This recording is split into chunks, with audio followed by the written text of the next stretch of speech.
Tonight, we're going to help you set out your plan to join the Millionaires Club in 5 years or less. And we start with a truly amazing success story. Detny by Shane&Shawn. Twin brothers Shane and Shawn Ward kicked off their footwear company with a simple principle: designer comfort for people on the move. It took them just 3 years to reach the $1 million mark, and they expect 2007 sales to top $2 million. Their footwear is available at fine boutiques and department stores throughout the world. Okay, on the 5-year plan of millions, the first thing you got to do is do what you love, like Shawn and Shane Ward, co-founders of Detny Footwear. Welcome, guys. How you doing? Yeah, thanks for having us. Thanks for having us. You guys are definitely styling here, man. We're trying. We're trying to represent the part. Now, honestly, if I put those outfits on, they would come with a butterfly net, but somehow it works on you guys. So, Thanks. you guys, I could tell by your face, you're doing what you love. Yes, definitely. You guys, I want to go back to your childhood and start there because you were 7 brothers?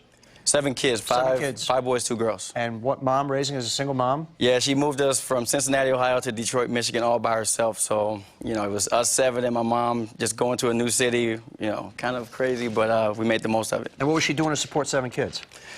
And she was nursing and basically coming home and telling us what's right from wrong. I mean, we grew up in a very humble, you know, community, but it was just so much love around, you know, our household that we were driven to kind of make ourselves better and then basically, you know, become success and help her out in the future. Give me that moment where you said, no, I'm not working for anybody else. We love this thing. We're going for it. I want the discussion. I want the moment of truth. Well, I think for me, I was working for And1. I was in-house. I was making great money. And I think it was, we were sitting in an airport, basically, I think in Thailand. And I'm sitting around and I'm having a discussion with my other coworkers and my boss. And it basically came down to, it was the weirdest conversation. It was about fighting Mike Tyson. Would you fight Mike Tyson for $1 million? And everyone else in the group said yes, but our boss, who owned the company, said no. So I was like, well, why would he say no? Because he's got money, you know? So I said, it's time for me to start my own business and make money for myself, so I don't have to fight Mike Tyson. By the way, you don't want to, I interviewed Mike Tyson this close, man. You don't want to fight Mike Tyson. There's something going on in those eyes. I don't care he's past his prime. You do not want to fight Mike Tyson. That's a great story. That's a great. So how did you guys say we're going to do this thing together? Well, you know what? We were doing the freelance design company. We were designing shoes for Adidas, Puma, Converse, Lux, doing some great shoes.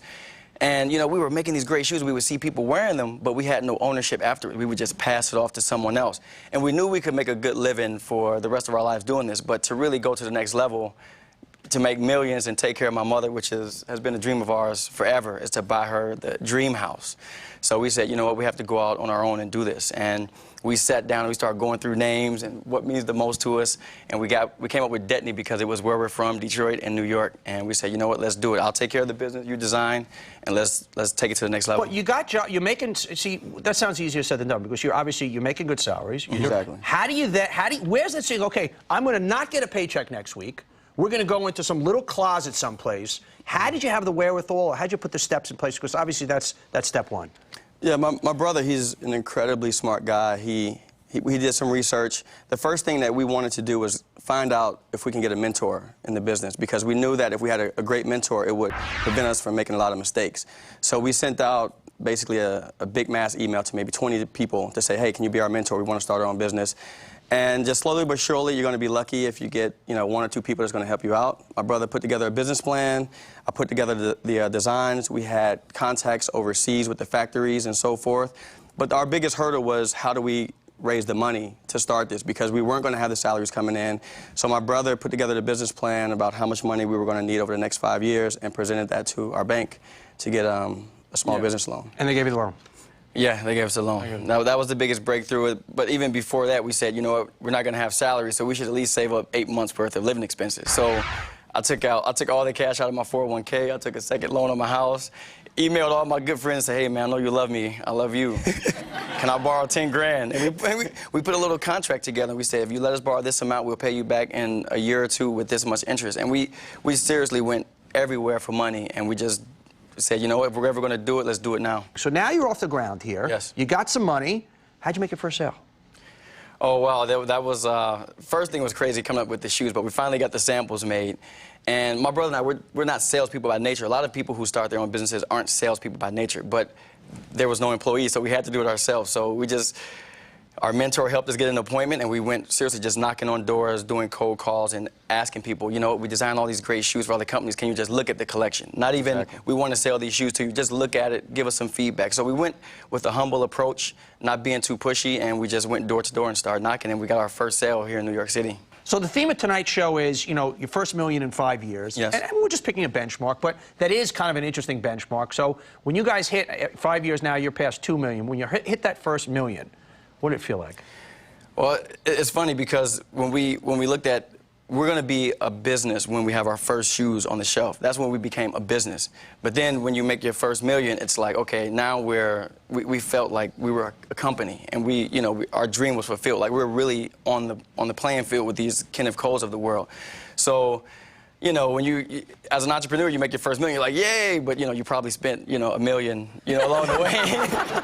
Probably $1 million too. Yeah, $1 million too. So it wasn't like we were sitting in the bank and, you know, looking at our account balance and it was $1 million, but it was great to get to those revenues because it really felt like we made this a company. Let's go through a little timeline. Your key kind of 4-point timeline that got you guys to the millions, okay? First one is you basically raised $500,000 to launch the company. That's right. Okay. Yeah, we basically had our savings from when we did the freelance design company. We went to the bank. We were very fortunate enough to get that bank loan. And we were in business. We started getting samples made. We started doing trade shows and you know, started going to sell the shoes. What's the key to getting a bank? I mean, everybody just go for a bank loan. Obviously, you need what, in your case, because not everybody can do that. Not everybody has it, but a lot of people do. What are the key ingredients there? I can tell you it's very tough to get a bank loan if your company isn't 3 years old already. We kept getting rejected because they were like, you haven't been in business. Well, that's the catch-22. You need it to go into business. Yeah, I was like, how do I get there if you don't give me a loan? So we were very fortunate to get introduced to the SBA.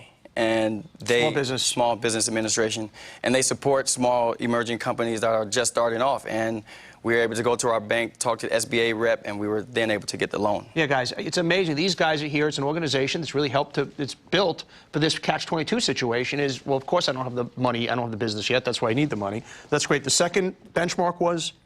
I would say the second benchmark was trying to get the product made. I mean, you have to know how are you going to make your product. I mean, if you're not a service-oriented company, you have to get it manufactured, whether it's over here in the States or overseas. Luckily, we had manufacturing contacts over in China, so that pretty much solved the second step. Okay, another major step was the debut in Nordstrom's? Without a doubt. That's probably one of the best days of our life. Yeah. When we launched at Nordstrom, because if you're in the shoe industry, that's kind of like the ideal retailer for us. So I remember the day or the night we went and did a personal appearance in Chicago, Michigan Avenue. And to see our shoes sitting on the shelf next to Kenneth Cole, you know, Prada and BCBG girls, it was mind-blowing. And we actually taped it afterwards. We taped the celebration. We're looking into the camera. We're jumping up and down with our sister. And we kept our cool. We kept our cool in the store. And then when we left out, we started jumping up and around. Another benchmark was, you know, you need to raise more capital at a certain point. Yeah, one thing we learned was that, you know, when you put your first business plan together, everything is kind of ideal. You know, we're only going to spend this much on sales, this much on marketing. And what you end up finding out a couple years later is that you needed a lot more money because things come up that you would have never thought about. Even your mentor can't tell you everything. A lot of things you have to learn on your own. So we definitely had to go back and raise some more money to actually take the brand to the next level. So we actually just took our company public on the Frankfurt Stock Exchange 2 weeks ago. There you go. How about that, man? How about that? And you reached $1 million in your third year. Shane and Shawn Ward, co-founders of Detny Footwear. They made their first $1 million in less than 5 years. You can too. We're going to get you started tonight. More big idea. Straight ahead. You know, right now, we're currently in the stages of raising capital so that we can add a good management team to the Tavalon board as we grow larger. And we're really trying to bring the right resources on. Okay, so each one of our experts here is going to give you kind of one key piece of advice. Shawn?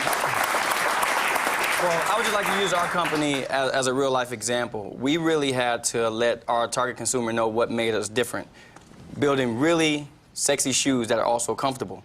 I think that you have to determine what your niche is. I'm sure you probably already know it, and let your target consumers know. So get some PR immediately. So these people, because you're a destination right now, let the consumers know, get in these magazines, pitch it to all the editors that you know, and let the consumers come to you. Thank you. Okay, I like that.